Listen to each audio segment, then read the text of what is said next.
আসসালামু আলাইকুম। আজ 22 জুন 2026 খ্রিস্টাব্দ, 8 আষাঢ় 1433 বঙ্গাব্দ, 6 মহরম 1448 হিজরি, সোমবার। সংবাদ পাঠ করছি মনির হোসেন কামাল। প্রথমেই শুনবেন সংবাদ শিরোনাম। বাংলাদেশ মালয়েশিয়া একটি সমঝোতা স্মারক সই, 2টি দলিল বিনিময়। এমপিওভুক্ত শিক্ষক কর্মচারীদের বদলি আবেদন নিয়ে নতুন সিদ্ধান্ত। মসজিদে নামাজরত ভাইকে কুপিয়ে হত্যা। জেলেদের কল্যাণ ও সামুদ্রিক নিরাপত্তায় পাথরঘাটায় কোস্টগার্ডের মতবিনিময়। বরগুনায় গত 24 ঘণ্টায় নতুন করে হামে আক্রান্ত 3। মাইকিংয়ে রেকর্ড করা হয় লোকবেতারে। শুনলেন সংবাদ শিরোনাম, এবার বিস্তারিত। বাংলাদেশ মালয়েশিয়া একটি সমঝোতা স্মারক সই, 2টি দলিল বিনিময় হয়েছে। প্রধানমন্ত্রী তারেক রহমান ও মালয়েশিয়ার প্রধানমন্ত্রী আনোয়ার ইব্রাহিম আজ দ্বিপক্ষীয় বৈঠক করেছেন। বৈঠকের পর উভয় প্রধানমন্ত্রীর উপস্থিতিতে সংস্কৃতি বিষয়ক একটি সমঝোতা স্মারক স্বাক্ষরিত হয়। এছাড়া সন্ত্রাসবাদ দমন বিষয়ে গবেষণা ও সক্ষমতা বৃদ্ধিতে সহযোগিতা সংক্রান্ত একটি দলিল এবং বিনিয়োগ সংক্রান্ত একটি দ্বিপক্ষীয় দলিল বিনিময় করা হয়।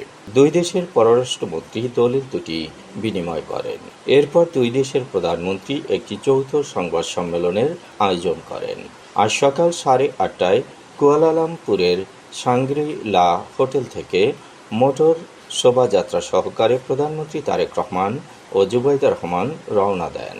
তারা সকাল 9টায় পুত্রজায়ায় মালয়েশিয়ার প্রধানমন্ত্রীর কার্যালয় পেরদানা পুত্রা ভবনে এসে পৌঁছান। তাদের উষ্ণ সম্বর্ধনা জানান মালয়েশিয়ার প্রধানমন্ত্রী আনোয়ার ইব্রাহিম ও তার সহধর্মিণী ওয়ান আজিজা ওয়ান ইসমাইল। এরপর লাল গালিচায় তারেক রহমান ও জুবাইদা রহমানকে মালয়েশিয়ার সশস্ত্র বাহিনীর একটি সুসজ্জিত দল গার্ড অব অনার প্রদান করেন। এ সময় মালয়েশিয়া ও বাংলাদেশের জাতীয় সঙ্গীত পরিবেশিত হয়। সম্বর্ধনা অনুষ্ঠানের পর সফর সঙ্গীদের সঙ্গে মালয়েশিয়ার প্রধানমন্ত্রীকে পরিচয় করিয়ে দেন তারেক রহমান। একইভাবে মালয়েশিয়ার প্রধানমন্ত্রী তার মন্ত্রিসভার সদস্যদের সঙ্গে বাংলাদেশের প্রধানমন্ত্রীকে পরিচয় করিয়ে দেন। পরে উভয় প্রধানমন্ত্রী একান্ত বৈঠকে মিলিত হন। স্থানীয় সময় সকাল 9:30টায় মালয়েশিয়ার প্রধানমন্ত্রীর কার্যালয় পেরদানা পুত্রা ভবনের 5ম তলায় এ বৈঠকে বসেন তারা। আলোচনায় বাংলাদেশি কর্মী নিয়োগের জন্য শ্রমবাজার আবার উন্মুক্তকরণ, বিভিন্ন কারণে অবৈধ হয়ে যাওয়া বাংলাদেশি নাগরিকদের নিয়মিতকরণ ও ওয়ার্ক পারমিট নবায়ন, বাংলাদেশের আম, ফলমূল ও শাকসবজির জন্য মালয়েশিয়ার বাজারে প্রবেশাধিকার বৃদ্ধি, আসিয়ানের সেক্টরাল ডায়ালগ পার্টনার হওয়ার জন্য বাংলাদেশের আবেদন, রিজিওনাল কম্প্রিহেন্সিভ ইকোনমিক পার্টনারশিপে বাংলাদেশের অন্তর্ভুক্তি, রোহিঙ্গা ইস্যু এবং জাতিসংঘ ও অন্যান্য বহুপক্ষীয় ফোরামে সহযোগিতার বিষয়গুলো গুরুত্ব পায়। বৈঠকে পররাষ্ট্রমন্ত্রী খলিলুর রহমান, বৈদেশিক কর্মসংস্থান মন্ত্রী আরিফুল হক চৌধুরী, জ্বালানি ও বিদ্যুৎ প্রতিমন্ত্রী অনিন্দ ইসলাম অমিত, পররাষ্ট্র উপদেষ্টা হুমায়ুন কবির, অর্থ উপদেষ্টা রাশেদ মাহমুদ তিতুমির, শিক্ষা উপদেষ্টা মাহদি আমিন, পররাষ্ট্র সচিব আসাদ আল সিয়াম উপস্থিত ছিলেন। এমপিওভুক্ত শিক্ষক কর্মচারীদের বদলি কার্যক্রমে অংশগ্রহণে ডাটা এন্ট্রি ও তথ্য যাচাইয়ের সময়সীমা বাড়িয়েছে মাধ্যমিক ও উচ্চশিক্ষা অধিদপ্তর মাউসি। নতুন সিদ্ধান্ত অনুযায়ী স্কুল ও কলেজ পর্যায়ের প্রতিষ্ঠান প্রধানরা আগামী 25 জুন পর্যন্ত অনলাইনে তথ্য ইনপুট, যাচাই এবং চূড়ান্ত অনুমোদনের কাজ সম্পন্ন করতে পারবেন। মাউসির পরিচালক মাধ্যমিক মোহাম্মদ শাকাত হোসেন খান স্বাক্ষরিত এক বিজ্ঞপ্তিতে বলা হয়, স্কুল পর্যায়ে প্রতিষ্ঠান প্রধানদের তথ্য ইনপুট, ভেরিফিকেশন ও চূড়ান্ত অনুমোদনের শেষ তারিখ 25 জুন পর্যন্ত করা হয়েছে। এরপর উপজেলা বা থানা মাধ্যমিক শিক্ষা কর্মকর্তারা আগামী 5 জুলাই পর্যন্ত যাচাই কার্যক্রম পরিচালনা করতে পারবেন। জেলা শিক্ষা কর্মকর্তাদের চূড়ান্ত অনুমোদনের সময়সীমা নির্ধারণ করা হয়েছে 15 জুলাই পর্যন্ত। কলেজ পর্যায়েও প্রতিষ্ঠান প্রধানদের তথ্য ইনপুট, যাচাই ও চূড়ান্ত অনুমোদনের শেষ তারিখ 25 জুন। এরপর আঞ্চলিক উপপরিচালক কলেজ পর্যায়ে যাচাই কার্যক্রম ৫ জুলাই পর্যন্ত চলবে। আর আঞ্চলিক পরিচালকদের চূড়ান্ত অনুমোদনের সময়সীমা নির্ধারণ করা হয়েছে ১৫ জুলাই পর্যন্ত। বেসরকারি শিক্ষা প্রতিষ্ঠান, স্কুল কলেজে কর্মরত এমপিওভুক্ত শিক্ষক বদলির নীতিমালা ২০২৬ সংশোধিত অনুযায়ী শিক্ষক কর্মচারীদের বদলি কার্যক্রম পরিচালনার জন্য টেলিটক বাংলাদেশ লিমিটেডের কারিগরি সহায়তায় একটি সফটওয়্যার ভিত্তিক তথ্য সংগ্রহ কার্যক্রম পরিচালনা করা হয়। তবে সফটওয়্যারের কারিগরি সীমাবদ্ধতার কারণে সার্ভার হঠাৎ বন্ধ হয়ে যাওয়ায় অনেক শিক্ষা প্রতিষ্ঠানের তথ্য সংগ্রহ ও ডাটা এন্ট্রি কার্যক্রম ব্যাহত হয়। পরে কারিগরি ত্রুটি সমাধান হওয়ায় যেসব প্রতিষ্ঠান নির্ধারিত সময়ের মধ্যে তথ্য ইনপুট করতে পারেনি তাদের জন্য অতিরিক্ত সময় বাড়ানো হয়েছে। বরিশালের মেহেন্দিগঞ্জে জমি নিয়ে বিরোধের জেরে মসজিদে ঢুকে নামাজরত ভাইকে কুপিয়ে হত্যা করেছে বড় ভাই। রোববার বেলা ১:৩০টার দিকে আন্দারমানিক ইউনিয়নের খোলেরহাট জামে মসজিদে এ ঘটনা ঘটে। নিহত নজরুল ইসলাম সর্দার আন্দারমানিক গ্রামের কাঞ্চন সর্দারের ছেলে। ৪% জমি নিয়ে বিরোধের জেরে তার বড় ভাই হারুন সর্দার ধারালো অস্ত্র দিয়ে কুপিয়ে তাকে হত্যা করেছে। নিহতের চতুর্থ ভাই মুজিবুর সর্দার জানিয়েছেন, ৫ ভাইয়ের মধ্যে সবার বড় হারুন সর্দার বাড়ির মধ্যে ৪% জমি দাবি করেন। এ নিয়ে রোববার দুপুরে সেজ ভাই নজরুল ইসলাম সর্দার বড় ভাইয়ের সঙ্গে কথা বলতে যান।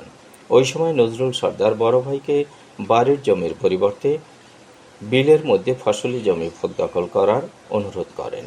কিন্তু বড় ভাই বাড়ির জমি দাবিতে অনড় থাকলে তাদের মধ্যে কথা কাটাকাটি হয়। পরে নজরুল ইসলাম সর্দার খোলেরহাট জামে মসজিদে জোহর নামাজ পড়তে চলে যান।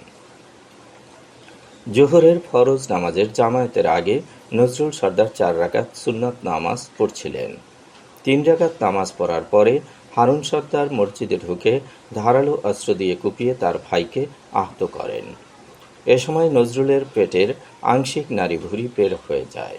পরে মুসল্লিরা তাকে উদ্ধার করে মুলাদি হাসপাতালে নিয়ে গেলে চিকিৎসকরা মৃত ঘোষণা করেন। নজরুল ইসলাম সৌদি আরবে চাকরি করতেন। প্রায় ৪ মাস আগে তিনি ছুটিতে দেশে আসেন। গত ২০ জুন সৌদি আরব যাওয়ার কথা ছিল, কিন্তু ভাইয়ের সঙ্গে জমি নিয়ে বিরোধের নিষ্পত্তির জন্য ৫ দিন ছুটি বাড়িয়েছিলেন তিনি। সেই বিরোধ মেটাতে গিয়ে বড় ভাইয়ের হাতে তিনি খুন হয়েছেন। জেলে ও উপকূলীয় জনগোষ্ঠীর কল্যাণে সচেতনতামূলক কার্যক্রমের অংশ হিসেবে পাথরঘাটায় স্থানীয় জেলেদের সঙ্গে মতবিনিময় সভা করেছে বাংলাদেশ কোস্টগার্ড। বাংলাদেশ কোস্টগার্ড দক্ষিণ জোনের অধীনস্থ কোস্টগার্ড স্টেশন পাথরঘাটার উদ্যোগে এ সভা অনুষ্ঠিত হয়। বাংলাদেশ কোস্টগার্ডের মিডিয়া কর্মকর্তা লেফটেন্যান্ট কমান্ডার সাব্বির আলম সুজন জানান, প্রতিষ্ঠা লগ্ন থেকেই বাংলাদেশ কোস্টগার্ড দেশের উপকূলীয় ও নদী তীরবর্তী অঞ্চলে জননিরাপত্তা নিশ্চিতকরণ, আইন শৃঙ্খলা রক্ষা, দুর্যোগ মোকাবিলা এবং আর্থিক সামাজিক উন্নয়নে গুরুত্বপূর্ণ ভূমিকা পালন করে আসছে। পাশাপাশি সমুদ্র ও নদী তীরবর্তী এলাকার জেলে ও স্থানীয় জনগণের কল্যাণে বিভিন্ন জনসচেতনতামূলক কার্যক্রম পরিচালনার মাধ্যমে নিরাপদ ও সুশৃঙ্খল পরিবেশ বজায় রাখতে নিরলসভাবে কাজ করছে। মতবিনিময় সভায় জেলেদের সার্বিক কল্যাণ, সামুদ্রিক নিরাপত্তা, জলদস্যুতা ও অপহরণ প্রতিরোধে করণীয় বৈধভাবে মৎস্য আহরণ, সরকারি বিধিনিষেধ প্রতিপালন এবং দুর্যোগকালীন সতর্কতামূলক ব্যবস্থা গ্রহণ বিভিন্ন বিষয়ে দিক নির্দেশনা দেয়া হয়। এ সময় জেলেদের বিভিন্ন সমস্যা ও সম্ভাবনা নিয়ে খোলামেলা আলোচনা অনুষ্ঠিত হয়।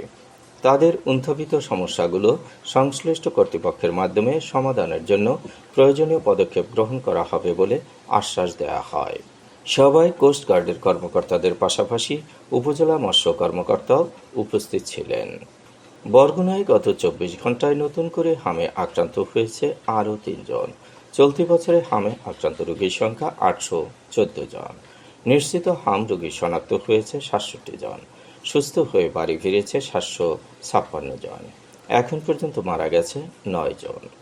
মাইকিংয়ে রেকর্ড করা হয় লোকবেতারে। সুমধুর ও সুস্পষ্ট কণ্ঠে মাইকিংয়ের জন্য লোকবেতারের বিকল্প নেই। লোকবেতারের সাউন্ডপ্রুফ স্টুডিওতে করা হচ্ছে গান ও নাটকের রেকর্ড। সেই সাথে লোকবেতারে নামমাত্র টাকায় প্রচার করা হচ্ছে বিজ্ঞাপন। 15 সেকেন্ডের বিজ্ঞাপন প্রচারিত হচ্ছে মাত্র 500 টাকায়। 30 সেকেন্ডের বিজ্ঞাপন 1000 টাকা, 45 সেকেন্ডের বিজ্ঞাপন 1500 টাকা আর 1 মিনিটের বিজ্ঞাপন প্রচার করা হয় মাত্র 2000 টাকায়। নির্ধারিত টাকার বিনিময়ে প্রতিদিন কমপক্ষে 5 বার করে পুরো 1 মাস বিজ্ঞাপন প্রচার করা হবে। মাইকিং ও বিজ্ঞাপনের জন্য যোগাযোগ করবেন 0-7755664445 নম্বরে। এবারে শুনবেন আবহাওয়ার খবর।